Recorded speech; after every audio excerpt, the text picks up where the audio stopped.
Hello again, this is Dolores Cannon with the Metaphysical Hour. And tonight I'm live.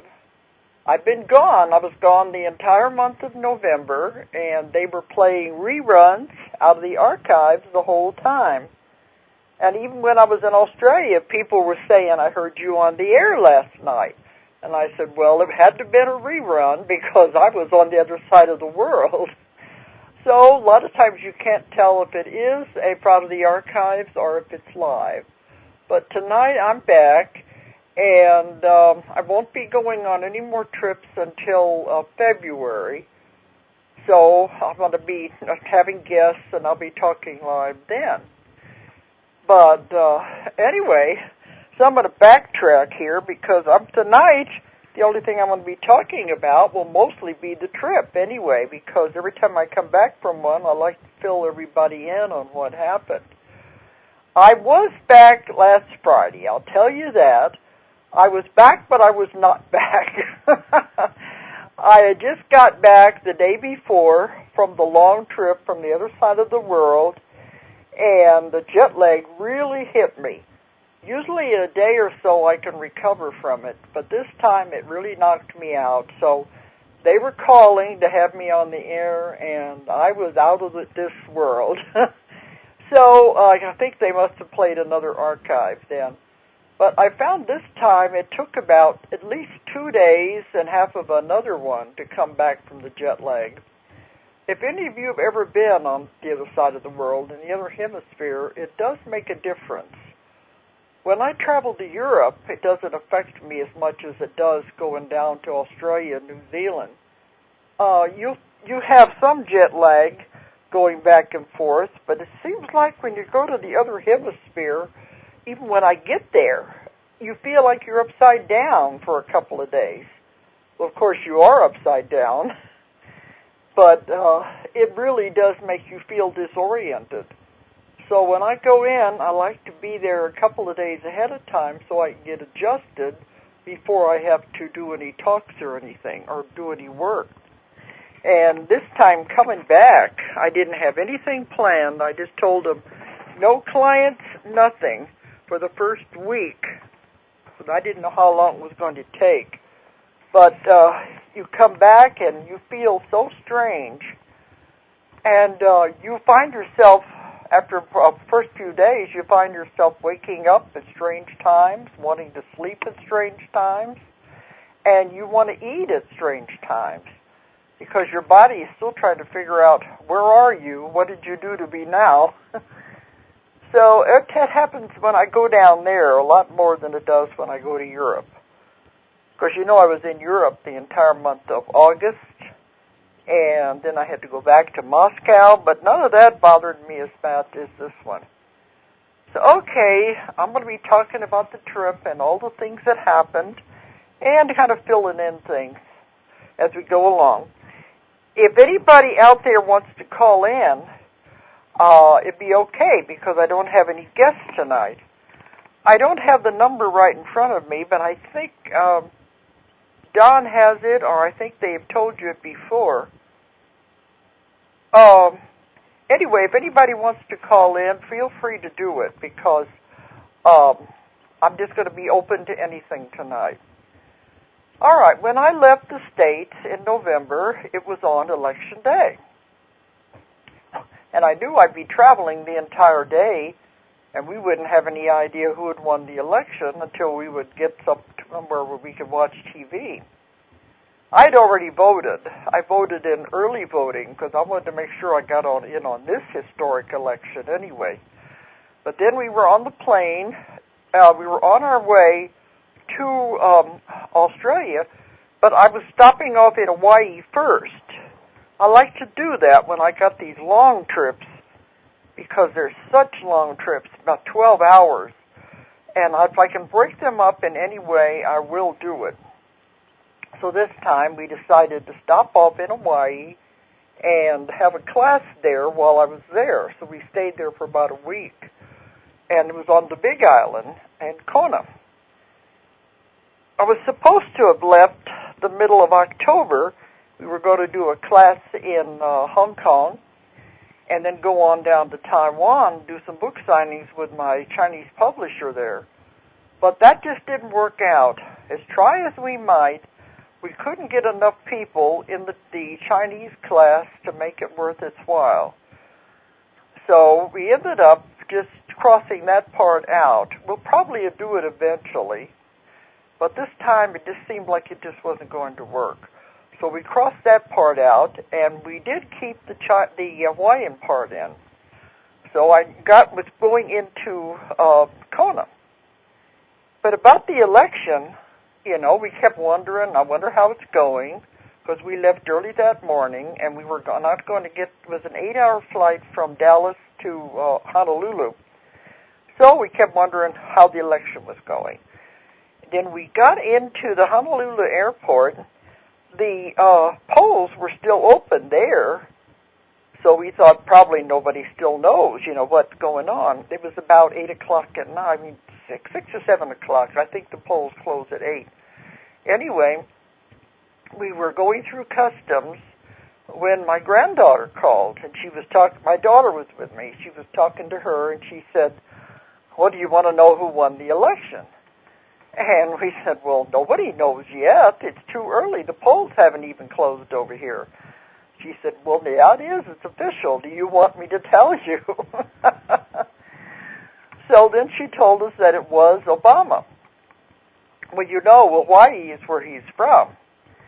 So when we heard this, we still weren't sure. We were talking to the custom people and the people there, the guards and everything. We said, "Well, we just heard that Obama won." And they weren't too sure about it. And one of them went on the TV, and he began to get the news, and he come out and said, "Yes, it is. It's true that he did win." Everybody there was excited because he is from Hawaii. So it was announced even before the polls had closed in all of the states.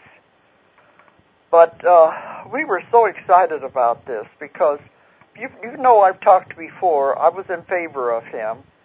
And I've always been against Bush and the war and all of that. Everywhere I go, I hear what people say all over the world.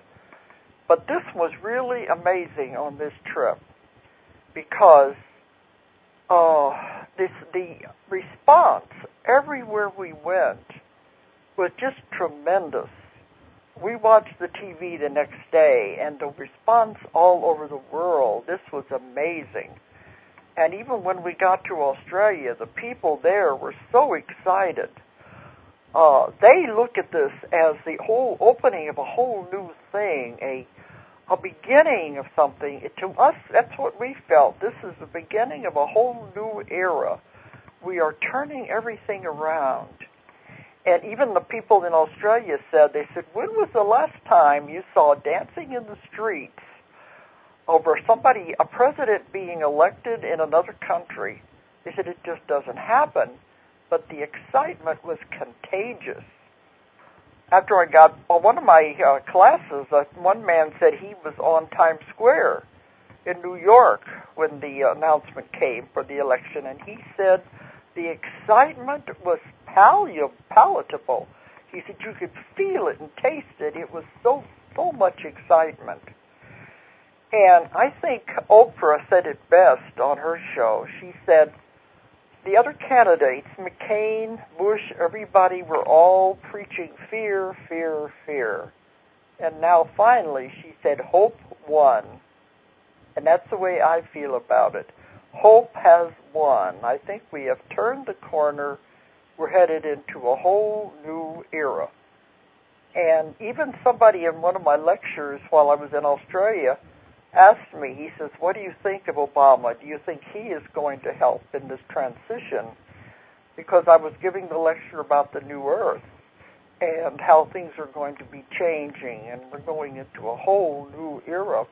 And they said, what do you think? Is he going to be part of this?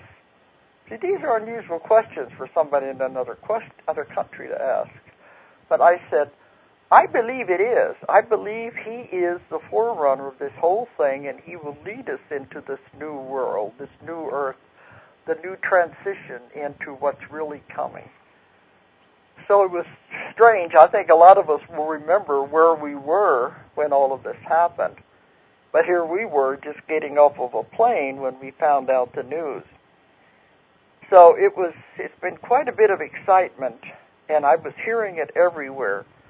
Everyone thinks this is really something that is totally unprecedented, that this has never happened before, and they can feel it. It's historic. It really is.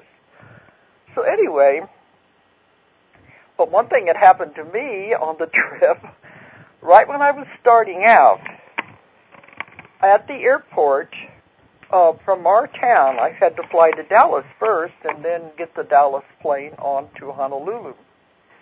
I caught my foot, and I didn't fall, but it caught my foot and it wrenched my leg, and I tore a ligament in my knee.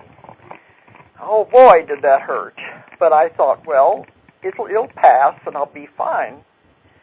Then I was on the plane going down to Dallas. I got off the plane in Dallas and I couldn't walk. It was hurting so bad.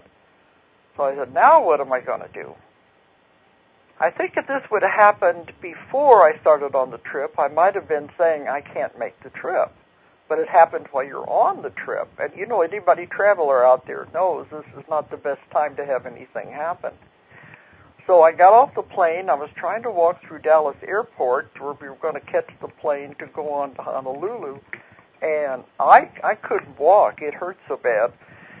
So my daughter had to turn into caretaker. It was a good thing, I guess, I had somebody with me. I would have had to call on somebody from the airport. So she had to get a wheelchair and pushing me through the airport. Of course, I felt ridiculous, but, you know, I'm in the airports constantly, all the time, and I see these people in wheelchairs, and I'm always saying, that'll never happen to me. Well, famous last words. I'm never going to say that again, because you don't know what's going to happen to you. Things can happen on the spur of the moment. And even though they say that there is no such thing as an accident, everything happens for a reason, it was very inconvenient for it to happen right at the start of the trip. So anyway, she had to push me through the airports, and then after we even got to Honolulu, it was more wheelchairs, and even in the hotel. But one thing we found is when you're in a wheelchair, you get pushed right up to the front of the line and get on first. That part was good. But it just, I'm just too active. I've got too much going on, and I really didn't like just being restricted like that. So anyway, it was the same thing. When we get to Honolulu, I had to take a small plane over to Kona because that was where they were going to have the class. We were going to stay on Kona on the Big Island. And I was trying to hobble out, at the airport to get the taxi. And I just thinking, how in my world am I ever going to get through this trip? So the entire thing was like that. Then we finally got to Kona, where we're going to have the class. It was a huge hotel, had 2 wings. The one wing that we were going to stay in was on the one end, and it was joined by the other wing by a mall, which meant a lot of walking. The mall had 60 stores in it. They were all closed. They were blaming it on the economy. They said they used to be open, but now there were just 60 stores sitting empty. But the problem was, we're in this one wing, and where the restaurant is all the way on the other wing, which all the rooms were shut down. So we had to make it from the one wing all the way through this mall over to where the restaurant was. That meant trying to get a wheelchair from the hotel and for her to push me all that way. Then, to make it even worse, that where my class was going to be was in that other wing. So that was a lot of going back and forth and trying to maneuver all of this and being in constant pain. It was all right when you're sitting down, but when I tried to get up and walk, I couldn't do it.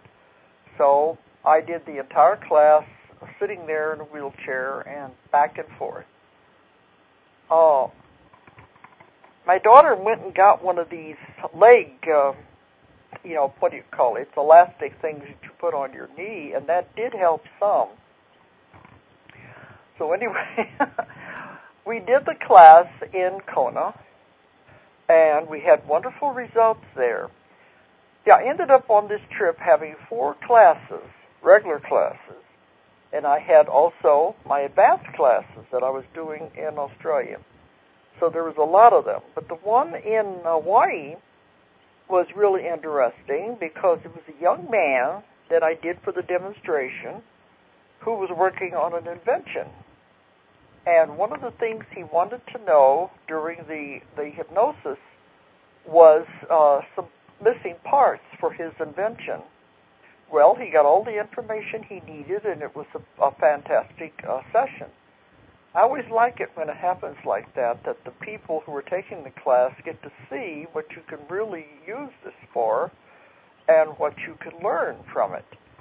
So he got what he was looking for. Then we had, after I was there for about a week, doing all the class and everything, then we had to head for Australia. And went into Sydney, spent the night, and then on to Perth. Now, Patricia Hamilton with the Conscious Living magazine is the one who arranges all of my stuff when I go to Australia. She's real good about this. I've worked with her for about 20 years, and I've been going to her expos and working with her continually for 20 years. So she had everything all set up. When we got to Perth, I stayed the night with this one couple, and nothing is ever a coincidence. My knee was still hurting, and the man where I stayed, he was a medical doctor who had got his degree because he wanted to go into natural medicine. So he was a medical doctor who was over into natural medicine. So he was looking at my knee. And what he put on my knee, I've never seen anywhere, but boy, it really worked a miracle. It was called Pain Master. It was a little tiny machine. Oh, not very big, maybe 1.5 inches long. And it attaches, it comes on the skin with it's something like sticky. It's not like tape or something, but it attaches to the sticky stuff. You put it on your leg, so it attaches to your leg, has 2 parts, and you can use it for your back, anything where you have a sports injury or a sprain, anything, with the back or anything where you're having any kind of pain, any joints or anything. And he put it on both sides of where the injury was. And it lit up, some little tiny red light. And he said it uses the natural electrical system of the body. And it sends little tiny pulses of electricity through the affected part. And I'd never seen anything like this. And I said, well, what is it going to feel like? He said, you won't even feel it. It's so tiny. The little pulses that it sends through are tiny. And it sends electrical pulses through the affected area, and it relieves the pain, it stops the pain immediately, and also it regenerates the tissue in the affected part to where you rebuild the cells and regenerates the tissue.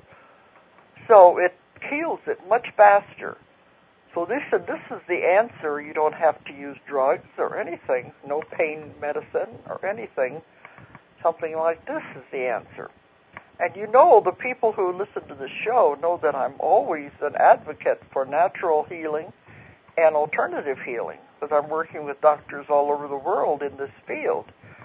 So this is another example of the things you can do without drugs and pain medication and surgery and all the other things that they're always trying to push on you. And so I left this on. He said just to take it off, you to take a shower and then put it right back on. I left it on the entire time I was over there and in Australia, and I watched it every day as it got better and better to where by the end of my trip, I was totally pain-free. Of course, I was gone a month, but I would say by the beginning of the third week, everything had got pretty much back to normal. I was still favoring it because I didn't want to strain it. But I think it's amazing that we have these things and we don't even know about them. I'm going to look it up on the internet so I can get some to have in case something like this happens again. Hopefully not. Or my daughter sometimes has troubles with her back. She could use it for that. But it was called Pain Master. I thought it was from Australia, but on the box it says it is made in the U.S. So I bet it is on the internet. And I found out later that he gave me the last one that he had, and he was going to have to try to get some more. But this is something that can be used out there if you have some kind of injury or a sprain to help with that. So anyway, then I was going to have my class. Everywhere that I went, I was gone. This was 3 weeks. Let's see. I was a whole month, but the 1 week in Hawaii. Then I was a week in Perth, a week in Sydney, and a week in Wellington. So when I get there and I'm talking about the class that she has arranged, at first she was saying there was going to be about 60 people. When we got there, the numbers were growing, and she said we ended up with 91 people in the class I did in Perth. And she told me there was going to be 91 people. I was a little intimidated. That I was thinking, how am I going to teach that many people? The biggest classes I've had before have been between 30 and 40. I like to keep the classes small enough so we can have interaction with the students and they can ask questions. And it's on a more personal level. But she said it just kept growing and growing. And even after the class started, they had people calling and wanting to know if they could get in. But by that time, we'd already begun. But anyway, on all these places, Patricia had first arranged a lecture. That would be the first thing I would do when I would get there. So the first thing I had to do when I got to Perth was a lecture at the university. She had reserved the place. And they had to wheel me on stage with the wheelchair. And I explained to them what had happened because I felt ridiculous to come out that way, but I didn't have any choice. Wheeled me on stage with the wheelchair. We completely filled the auditorium at the university. It was a huge crowd. And it was a tremendous way to kick off this entire tour. Well, in addition to my regular class, I had decided to do something that I've never done before. I wanted to have an advanced class because people kept telling me, there must be more you can teach us. And I tell them that during the class, I can't show you everything. It's impossible. It would overwhelm you. I try to teach in my classes the basics of how to do what I do step by step. And I don't want to give them too much at one time. But I've always told them I have a whole bag of tricks that I can use if I need to. And they keep saying, well, when are you going to share this with us? So when I was making arrangements to go to Australia, Patricia said, why don't you do it over here? Because I gave 5 classes in Australia last year, Australia and New Zealand. We had a lot of students that had taken the class. So I said, all right, I'm going to do what I call a level 2 class, an advanced class, a level 2, where I'll show them the other parts that we didn't get in the first one. So after the lecture, the next day, I did my advanced class, the level 2. The ones who requirement was they had to have already had the class before and been working at it and trying to use it. So this was interesting because I found out I didn't know how I was going to do it. I got there and I told them, I said, I have no idea how I'm going to do this. I've never done it before. The first thing I wanted to know was feedback from them. The ones who are practicing it, the ones that are doing it, are you having any difficulties? Are you having any questions?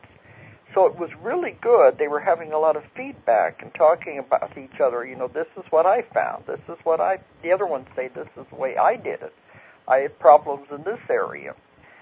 Because, you know, when I first started to do these classes back in 2002, I felt pushed to do it, and they, and you know who I mean by they kept saying, you must teach, you have to teach.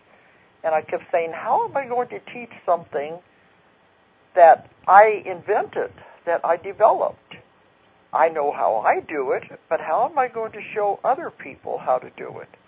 Can you show somebody else something that you have figured out? And I wasn't sure. So I'm always interested in getting feedback, and we get lots of emails from people telling me what's happened to them, the results they are having, and they always asking for advice. We have a very good support system. Any student who is having problems or has questions can email us, and we will try our best to help them. So that's why this was important, that I was getting feedback from these people to find out, is it working when somebody else is trying this? Can they get the same results that I get? Because I see miracles every day in my office. I see what happens when the person is healed instantly, and to me this is so miraculous. So I wanted to know how they were doing it. So this is what they were talking about. One woman said even on her very first case that she did when she tried this technique, had a miraculous healing. The man who came in had a deep wound on his foot. You said you could see all the way down into the muscles, and they were going to operate on it to close it up. It was big. It was a big, almost like his foot was sliced open.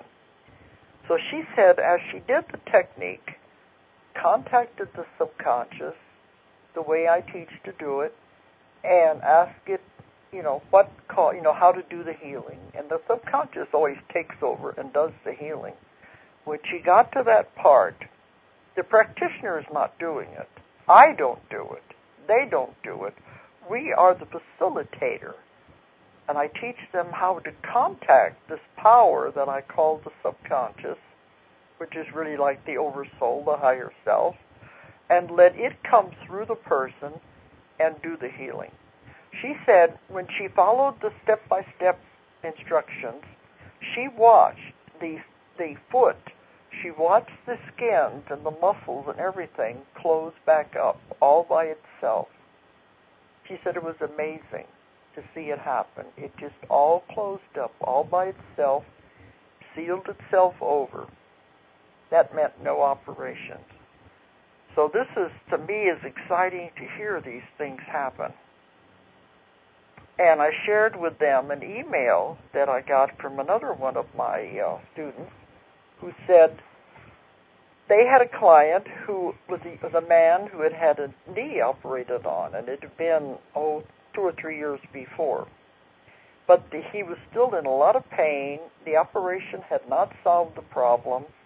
He had difficulty walking. He had difficulty at his job because he was still in a lot of pain, and the knee was still real bad. So she did the technique, called in the subconscious, and she said she watched as it looked like something was moving underneath the skin by the knee as it manipulated and moved it around, and it healed it.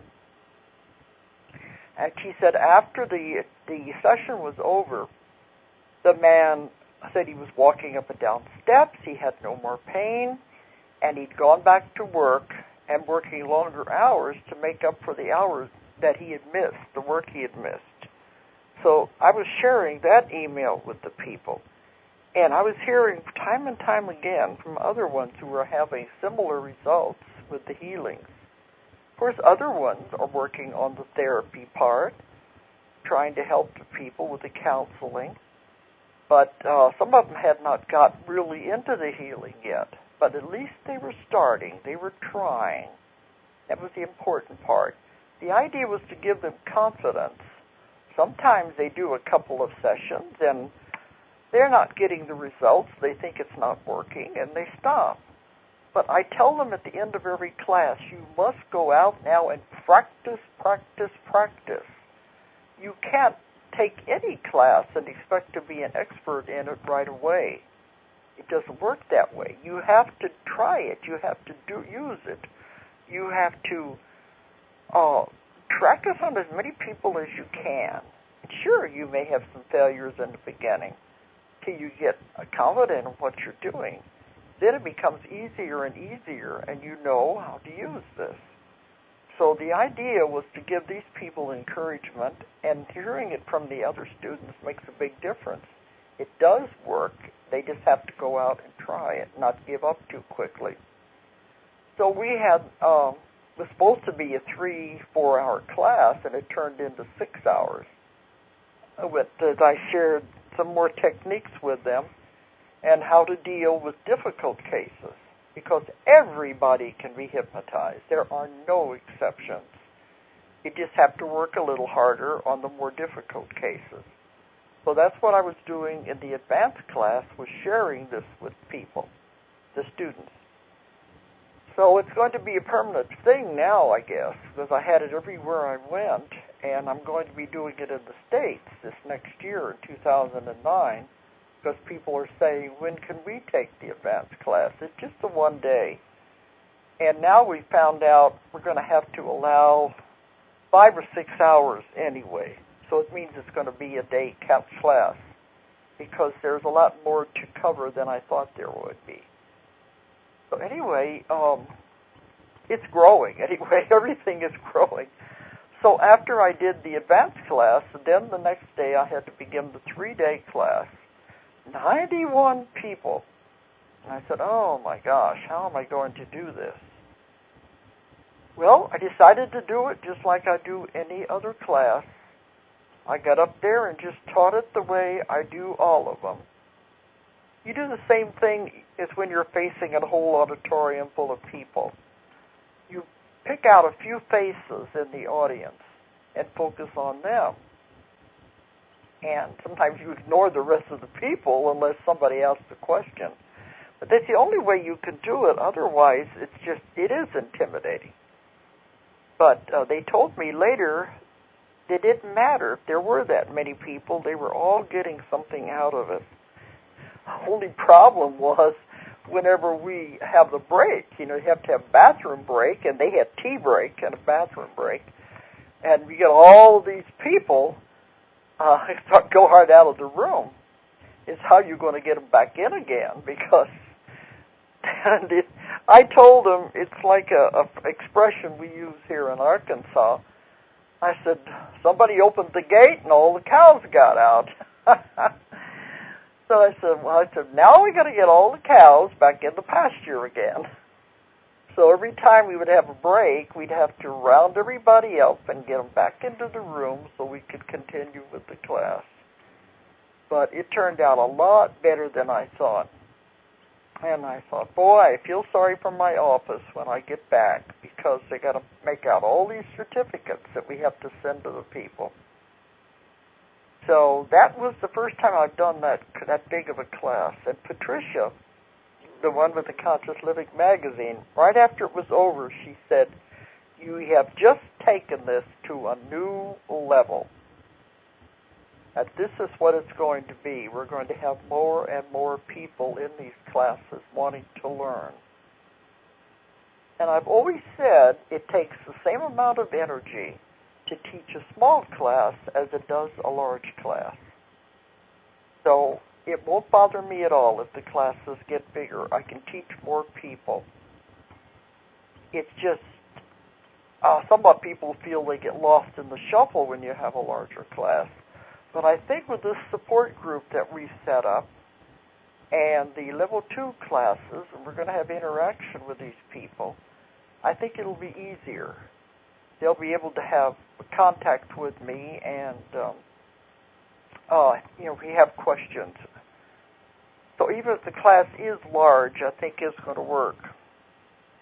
So anyway, after Perth, then I had to go down to Sydney, do the same thing all over again in Sydney. The lecture, the level 2 class, and then the 3-day class. And in Sydney, we had more of a normal size classes. I think it was over 30 people, which was more normal. And at both places, we were having really good sessions. One thing here, again, I always like to have feedback on what happens to the people that I work with. Last year, when I did the class in Sydney, we had a young man who came, and he flew over from New Zealand. And I didn't know who he was. He was just one of the class. I think we had about between 30 and 40 people last year. And I never know who I'm going to do for my demonstration until I get there. Sometimes I have somebody come up and want to volunteer. I like to have somebody that has a problem or somebody who needs help. If we're going to do it, we might as well do something that's going to help somebody, not just have it out of curiosity. So I never really know. Sometimes I look around the room and I get a feeling about someone that maybe they're the one I'm supposed to work with. I always say they lead me in the right direction to the person I'm supposed to do the demonstration on. This young man was sitting in the back of the room with pillows and things, and he was very tall. He was well over 6 foot tall, young man, only in his 30s, and he's very good looking, and I just kind of kept noticing him, but I hadn't said anything to him. And it was coming up to the time I was going to have to make my decision on who am I going to do for the demonstration. So I went up to him during one of the breaks, and I said, I keep having this feeling I should ask you, do you want to be the demonstration for the class? And he was so excited. He was coming unglued. He said, you don't know. He said, what's been happening here? He said he had come all the way from New Zealand. He had really wanted a private session, but I was booked solid, and I was doing the classes. When I'm doing the classes, I can't see private clients, and I didn't have any time. So he had flown all the way under the hope that he would be the demonstration.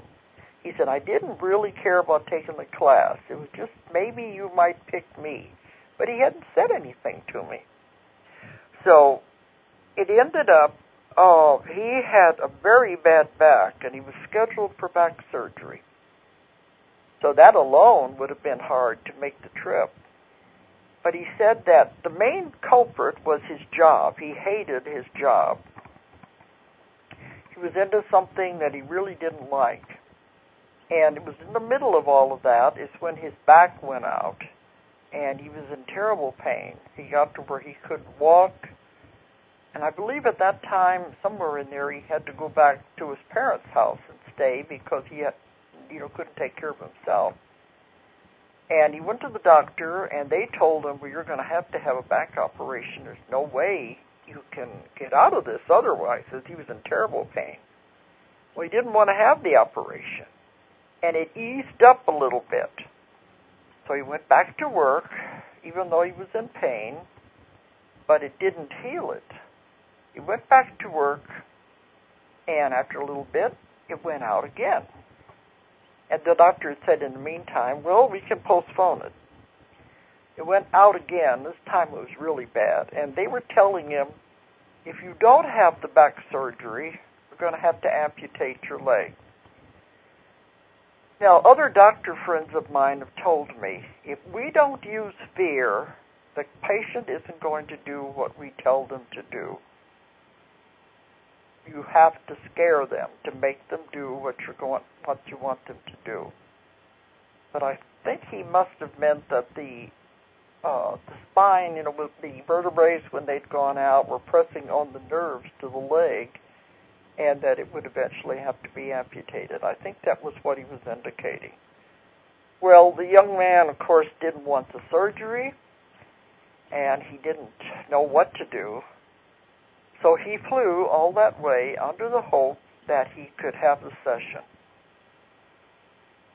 So talk about motivation. So we had the demonstration. We had it on a massage table, had them bring it in and set it up. He was so tall, he hung off the end of the table, and we did the demonstration. And during the demonstration, we found the answer to all of it. I don't remember what it was, the past life and everything.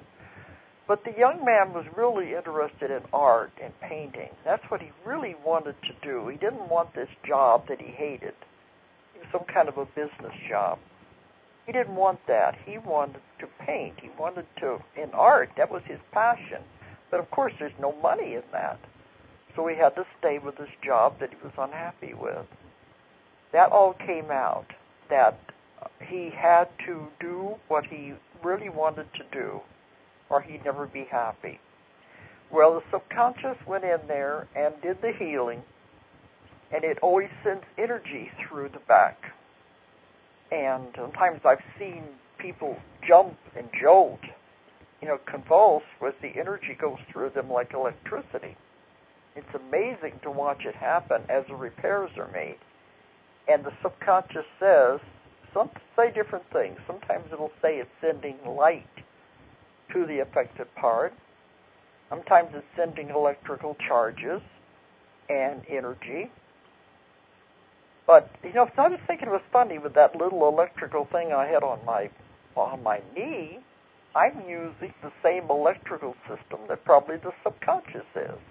It's directing the same natural thing to the point of injury, the point that needs fixing. And I have, when I've worked on people that have bad backs, I've even heard the bones popping and cracking as they're pushed back into place. And I know the people could hear it on the tapes afterwards. And I always ask them, what is that? What are you doing? And they'll say, well, we're just realigning it. We're putting the bones back the way they're supposed to be, as it pops and cracks and goes back into place. Anyway, the young man, they finished with him. When he came out of the trance, he got up and he was so excited. He was walking and running all around the room. He said, I don't hurt, I don't hurt. And it was amazing to see it happen. But then there was a little more to the story that happened afterwards, and this is what I explained to the people in the advanced class in Sydney because they didn't know the rest of the story. We always have a break after the demonstration, and then we come back after lunch and finish the rest of the day. That's the last day of the class.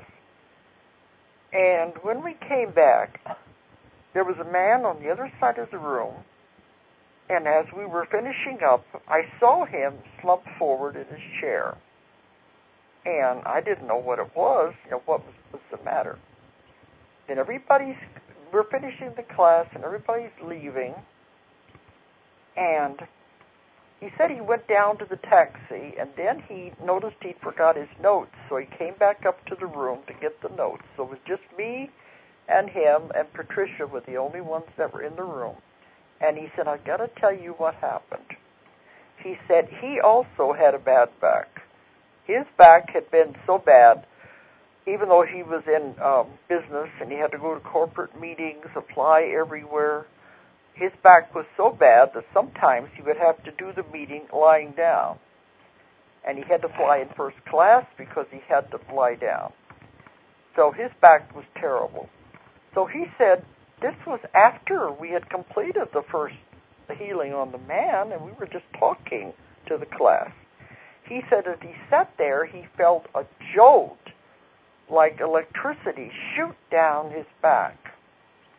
And that was when he slumped forward. Well, he said, I have to tell you, I went down to the taxi, and that's when I noticed, he said, my back wasn't hurting anymore.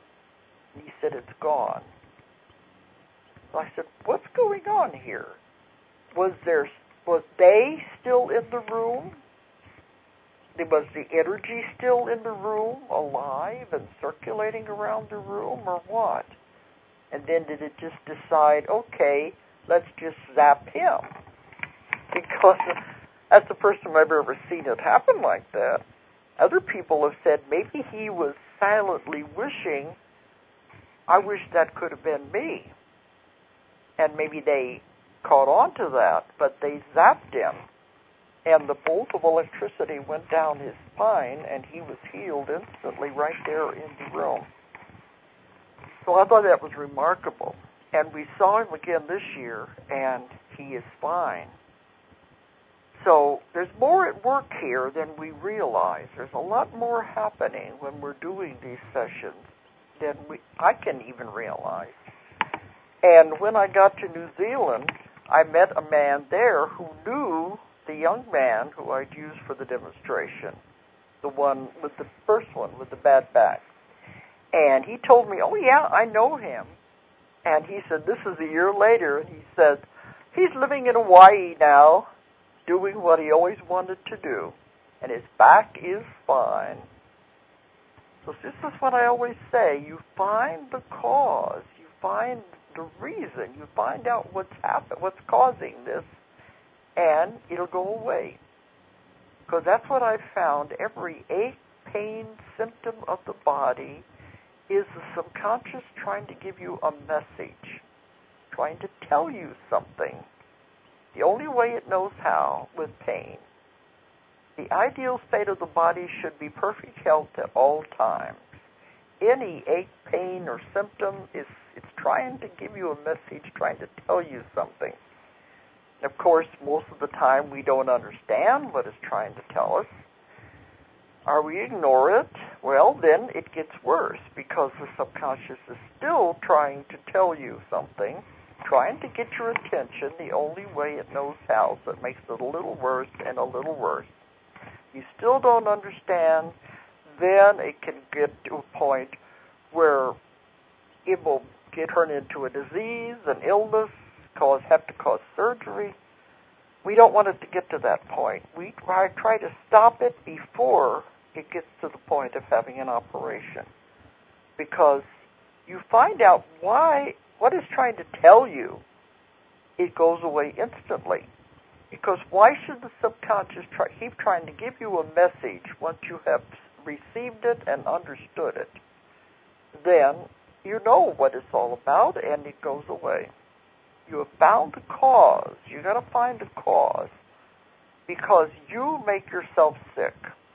And people argue with me, what do you mean I don't want to be sick?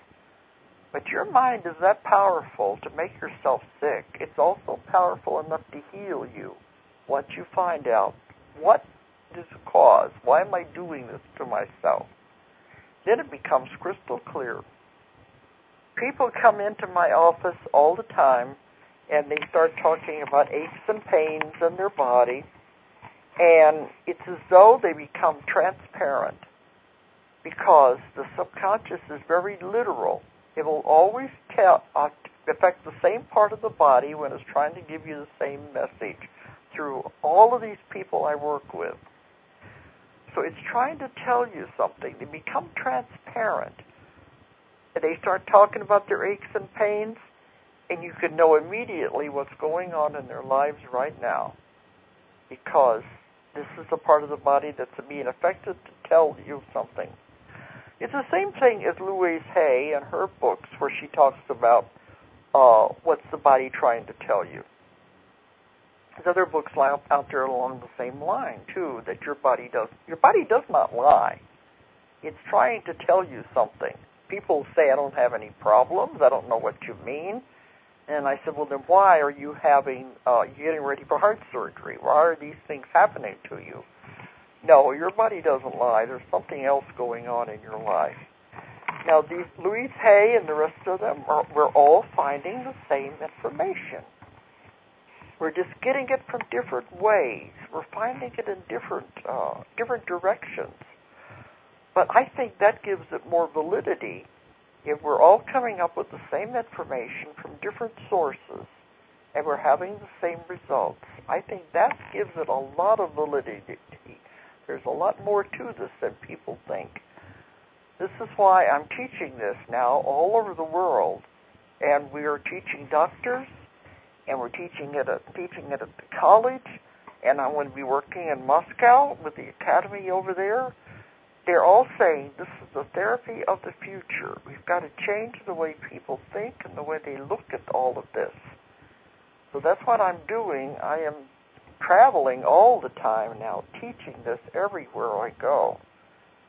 And I think that's important. We're beginning to open up people's minds to see there's a lot more to this. Ordinary hypnosis can't do this. This is something very different that I had to discover myself. It took 30 years of discovering it, finding out how to contact this part, this power, whatever you want to call it, and how to perfect it to where I could teach it. And now I know it works because I've seen thousands and thousands of clients, and now I'm hearing from those people who have taken the classes, they're getting the same results. So to me, this is fantastic. It means we have hit on something that is very valuable and something that people need to know. That's why I'm going to continue teaching this everywhere. And after Sydney, after doing the same routine again, lecture, advanced class, and then the regular class, then I went on to Wellington in New Zealand. I have wonderful, wonderful friends in New Zealand. They always set everything up for us over there. There again, it was the same thing, the lecture and the advanced class and the regular class. This time my lecture was with Blair Styra, and he's also an old friend. I've worked with him when I go over there. We do joint lectures together. He is an absolutely wonderful person, a real, I don't know what you call him, psychic or channeler. He is a channeler, but he's more than that. He channels an entity called Tabash, and the entity is very, very accurate. And he's what they call a waking channeler because he can get up and walk around with his eyes open and communicate with people. I had him on my show, and also he does hundreds and hundreds of private sessions too. But every time I've gone to New Zealand, we have a joint lecture together. I do my lecture, and then he goes into his where he allows Tabash to come through him. And Tabash is an entertaining personality. He has a wonderful personality. He takes over and does the lecture. He even sings. And the people just love him in New Zealand. This is Blair Styra. So if anyone wants to contact him, well, he has a website, but I was thinking if you really want to contact him, you can call our office and we'll tell you how to get in touch with him. But we had the lecture with him, and it was absolutely wonderful. We had about, we had between 200 and 300 people in the audience. We filled this entire room, and they just love him over there. So we did that, and then I did the 2 classes. Then I'm getting ready to come home because I've been gone a long time.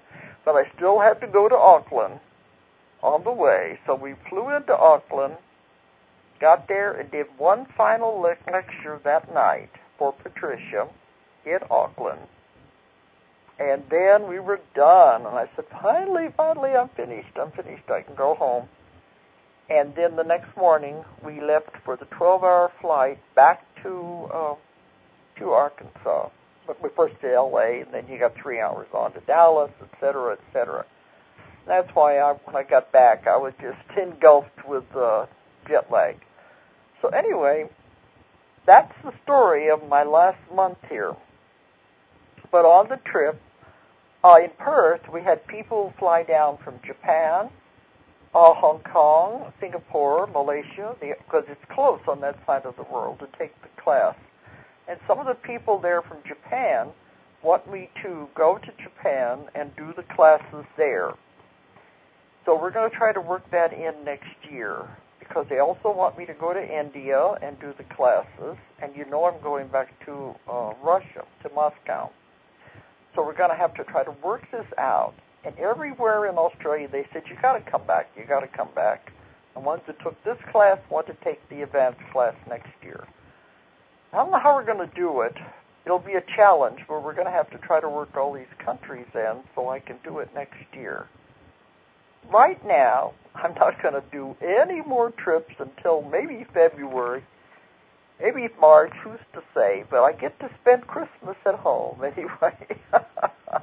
Finally.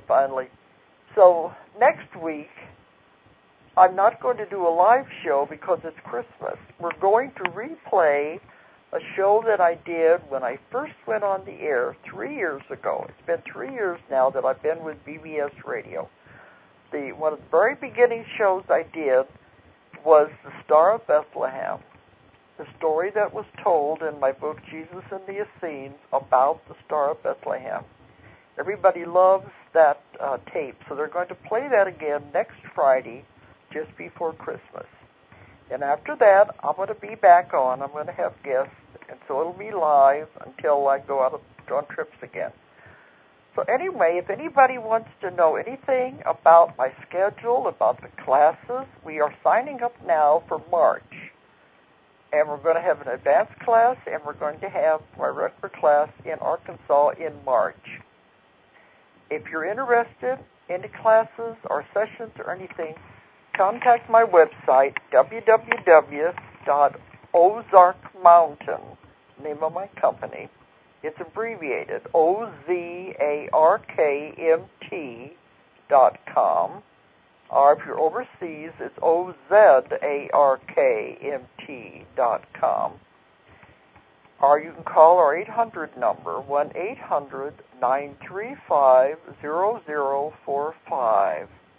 1-800-935-0045 to find out any more information.